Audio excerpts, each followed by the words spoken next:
Ya, sahabat keluarga muslim dan sahabat Rizal dimanapun Anda berada, terima kasih masih tetap setia bersama kami di Lagi On Air. Dan kembali kami akan mengajak Anda yang ingin bergabung, silakan hubungi kami di 06179442282. Atau jika kirimkan SMS Anda di Ya. 085271153456. Iya, kita tunggu Heeh. nih partisipasinya ya. Oke, Masih ada waktu. alhamdulillah. Ini cerita lagi nih Ya udah, tentang Islam itu sesuai dengan fitrah nih, Ustaz. betul. Itu fitrah secara pribadi atau memang fitrah manusia pada umumnya, Pak Ustaz? Iya, Karena kan kita bilang tadi ya, masalah LGBT tadi. LGBT tadi, Iya. itu kan Itu kan hak fitrah. asasi manusia. Saya memang jasad saya laki-laki, tetapi fitrah saya ini wanita gitu. Oh, ada gitu ya? Ada yang Ada seperti gitu. itu kan. Itu kan kasus yang sering terjadi. Betul, Pak Ustadz. Itu atau juga hal-hal lainnya gitu, Pak Ustaz. Makanya ada beberapa negara yang sudah melegalkan nikah sama jenis, Pak Ustadz. Iya, Ya, fitrah di sini adalah fitrah yang Allah fitrahkan kepada manusia seperti itu. Ya, fitrah Allah ya. Allati fatara nasa 'alaiha la tabdila li khalqillah ya. Fitrah yang Allah tetapkan untuk manusia yang tidak ada perubahan di dalamnya. Ya, maka Allah Subhanahu wa taala fitrahkan dalam diri manusia fitrah yang di sana fitrah yang lurus, ada fitrah yang bengkok, yang sudah bengkok. Karena terpengaruh dengan pemikiran-pemikiran atau pergaulan-pergaulan yang akhirnya memalingkan dia dari fitrahnya. Iya. Ya. Ya, seorang tentu setelah asal fitrahnya yang selamat, yang lurus akan menyukai lawan jenisnya. Iya. Seperti itu. Ya.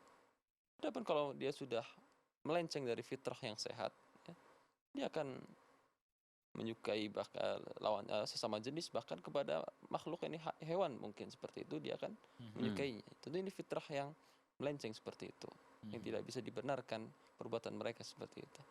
Iya. Gitu, Om Biring. Sedangkan fitrah itu ya tetap fitrah yang aplikasi Allah. Iya. Kalau laki-laki berusaha menjadi laki-laki. Kalau wanita berusaha menjadi wanita. Betul. Iya. Hal-hal seperti itu kan biasanya karena penyakit yang tidak segera diobati seperti itu. Iya, betul, Ustaz. Karena kadang faktor-faktor orang di sekitar kita juga berpengaruh, Pak Ustaz. Iya, kadang ya mungkin karena cap juga. Dulu awalnya memang lemah lembut, lalu dicap gitu kan. Ya terakhir ke bawah. Akhirnya nyaman dia dicap. Iya, itu. Terkadang memang kita ini juga yang tidak memberikan support untuk sembuh kan begitu, Pak Ustaz ya. Berarti kita harus memberikan dukungan juga, Om Biring. Iya, memang. Apalagi mereka yang udah berkeinginan untuk kembali kan begitu. Iya. Nah, dan juga sesuai fitrah nih ya. Kalau kita lihat fitrah ini banyak hal-hal dosa yang dilakukan oleh orang-orang lain gitu, Ustaz. Misalnya minum khamar, berjudi, bermaksiat seperti itu. Nah, ini fitrahnya ini sebetulnya kita bagaimana, Ustaz? Pada dasarnya kan orang di dalam diri manusia itu kan fitrahnya itu kan memang Suka menyukai itu. Iya. Menyukai yang seperti itu. Ini bagaimana maksudnya fitrahnya untuk kita ini, Ustaz? Dalam masalah maksiat tentu jiwa itu kan memang ada unsur kadang mengajak keburukan seperti itu. Iya. Ini bukan berarti melawan fitrahnya atau keluar dari fitrahnya, tapi ini karena dorongan dalam jiwanya untuk melakukan keburukan seperti itu. Oh, gitu. Oke. Maka dia harus manusia harus berusaha istiqomah dalam menjalankan ajaran agamanya seperti itu. Oke, gitu. Kita harus mengalahkan sisi buruk kita juga, Om Biring. Iya. Jangan kenikmatan yang sesaat itu terus-terusin. Akhirnya ternyata membawa kita ke neraka. Ya? Apalagi dakwah, kalau kita cerita tentang dakwah ya, Ustaz ya. Dakwah Islam, dakwah sunnah itu sesuai fitrah kata Ustaz. Saya dulu mikirnya gimana sih sesuai fitrah saya pikir. Dan setelah saya pikir memang iya Pak Ustaz. Karena fitrah kita ini adalah mencontoh kan begitu kan. Pasti ada yang dicontoh. Saya dulu pernah berpikir begini. Ketika ada amalan-amalan tertentu Pak Ustaz. Saya mikir apa iya sebebas ini gitu. Kita bisa mengikutinya begitu. Ya. Jadi saya mikirnya kan memang kan agama pasti ada yang bawa kan. Ya, Om Biring. Waktu kita udah mau habis nih. Oh iya. Jangan kasihkan cerita kita. Lanjut lagi Pak Ustadz. Ada beberapa poin lagi nih yang belum Di antara poin terakhir ya, yang menunjukkan keindahan agama Islam adalah Islam itu agama yang menyuruhkan kepada kebersihan itu. Kebersihan. Kebersihan baik secara zahir ataupun batin, baik secara nampak ataupun yang tidak nampak seperti itu. Ya. Dalam sebuah hadisnya Nabi kita Muhammad SAW bersabda, ya, at-tahuru syatrul iman. Ya, kebersihan itu sebagian dari dari keimanan, ya. Maka orang Islam, ya, idealnya adalah orang-orang yang menjunjung tinggi nilai-nilai kebersihan, ya, rohani dan jasadnya seperti itu. Mm-mm. Dia menjaga kebersihannya, menjaga kerapian dan sebagainya. Ya. Oke. Nah, maka jangan sampai kalah dengan negara-negara yang tidak di atas Islam, justru mereka yang lebih perhatian dalam masalah kebersihan diri atau lingkungan dan sebagainya seperti itu. Ya. Oke. Ini patut kita perhatikan bahwasanya Islam sangat menjunjung tinggi nilai-nilai kebersihan dalam diri ataupun masyarakat seperti itu. Allah alam. Oke, Artinya Masya Allah. kalau ada orang Islam yang mohon maafnya, katakan dia agak jorok gitu, Ustaz, artinya yang disalahkan jangan Islam, memang individu. Iya, individunya. Iya, Yang idealnya dia harus menjaga kebersihan, ya. Salah kalau menisbahkan orang-orang Islam itu kotor, jorok dan sebagainya. Itu Iya. tidak benar, ya. Tidak benar. Karena Ya. Islam dari zaman dulu justru umat Islam yang pertama kali memunculkan penemuan-penemuan tentang bagaimana sabun atau bagaimana cara memakai wangian, ya. Nabi Iya. sendiri saja paling suka dengan wewangian itu, ya. Iya, betul. Hubbiba min dunyakum at-tibu wan nisa. Iya. Ya, dibuat cinta Allah jadikan aku cinta kepada dua hal dalam masalah dunia. Parfum dan wanita seperti itu. Iya. Nah, Ustaz, ini udah kita dibanjiri pertanyaan di akhir-akhir waktu ini. Assalamualaikum Ustaz. Waalaikumsalam warahmatullahi wabarakatuh. Di Bu Lina di Naga Timbul. Di rakaat kedua waktu sujud tidak sengaja membaca doa dan dilapaskan. Nah, doa ini pun doa dari Al-Quran yang dipelajari. Apakah salah ya Ustaz? Kan seharusnya di sujud terakhir ya. Seharusnya di sujud terakhir kan. Baru dibaca doa. Iya, Apakah di setiap sujud atau hanya di sujud terakhir kita boleh melafazkan doa? Iya, Pak Ustaz? Bismillah, alhamdulillah, salatu wassalamu ala rasulillah ma ba'du. Ya, kalau bolehkah seorang yang berdoa di setiap sujud? Boleh, setiap sujud, tidak mesti di sujud terakhir seperti itu. Ya. Kata Nabi SAW, aqrabu ma yakunu bainal abdi wa bain rabbih wa huwa fi sujud fa aksiru min ad-du'a, atau kama qala Nabi SAW. Beliau SAW bersabda, kedudukan yang paling dekat antara seorang hamba dengan Allah Subhanahu wa taala adalah ketika dia sujud. Maka perbanyaklah doa di dalamnya. Nabi tidak katakan sujud terakhir, sujud gitu aja. Umum seperti itu. Artinya bisa sujud pertama atau kedua atau yang terakhir seperti itu. Wallahu a'lam bishawab. Oke. Masya Allah. Kemudian Pak Ustadz, Assalamualaikum Ustadz, barakallahu fiikum wa fiik barakallah. Jika dahulu agama hanya Islam saja, maka dari mana muncul agama-agama yang lain seperti sekarang? Syukur Ustadz.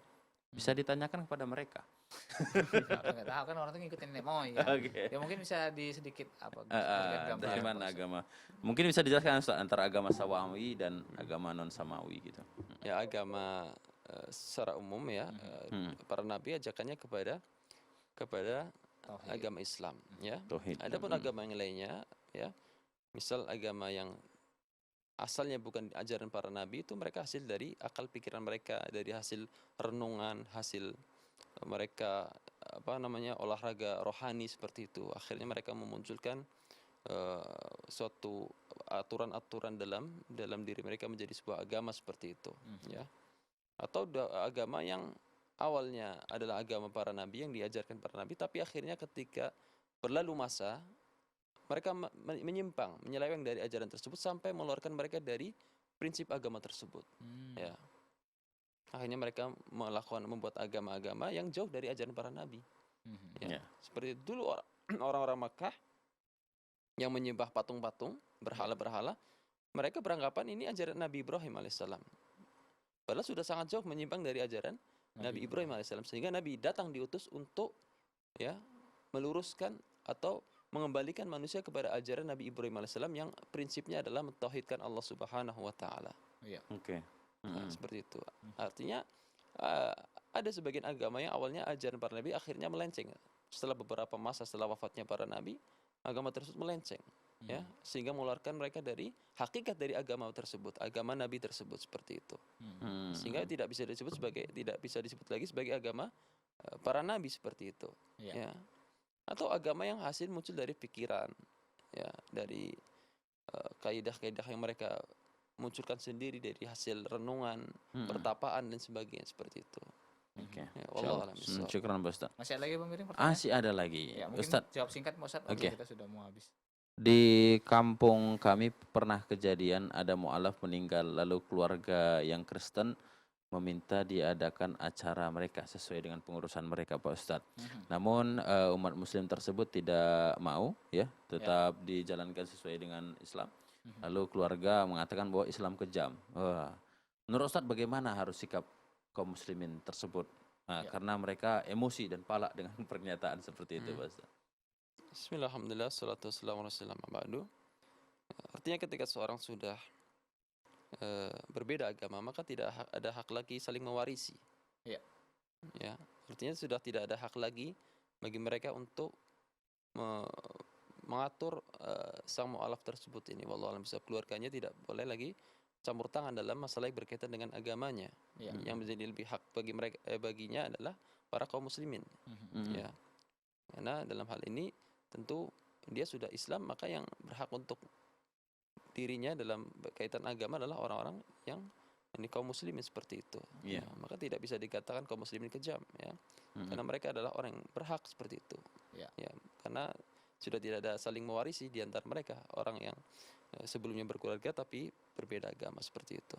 Artinya sikap kaum muslimin ketika itu adalah benar ya. Insyaallah Iya, itu insyaallah. hal yang tepat ya. Tentu tetap dengan memperhatikan etika dan adab yang baik seperti itu. Dan juga jadi pelajaran nih di akhir-akhir ini ya, kalau kita ada saudara-saudara kita masuk Islam, langsung diurus dokumennya. Oh, gitu. Sehingga nanti ketika dia meninggal kepengurusan itu tetap dilindungi oleh kaum hukum. muslim. Begitu ya. Ya, Masya Allah. Waktu kita udah habis memiring, mohon Iya maaf. betul. Ada satu pertanyaan yang belum bisa kita jawab di kesempatan kali ini. Insya Allah di waktu yang lain akan kita jawab. Saya kirim kepada Ustadz Selamat Arianto. Ya, aku juga yang kena ya. Ya, untuk itu kami ucapkan terima kasih atas kebersamaan Anda. Betul. Dan kami ucapkan terima kasih pula kepada Ustadz yang telah hadir. Syukran Iya. jazakallahu khairan Ustadz. Iya. Ya. Dan akhir kata, saya Selamat Arianto mohon undur diri. Dan saya Bang Biring juga.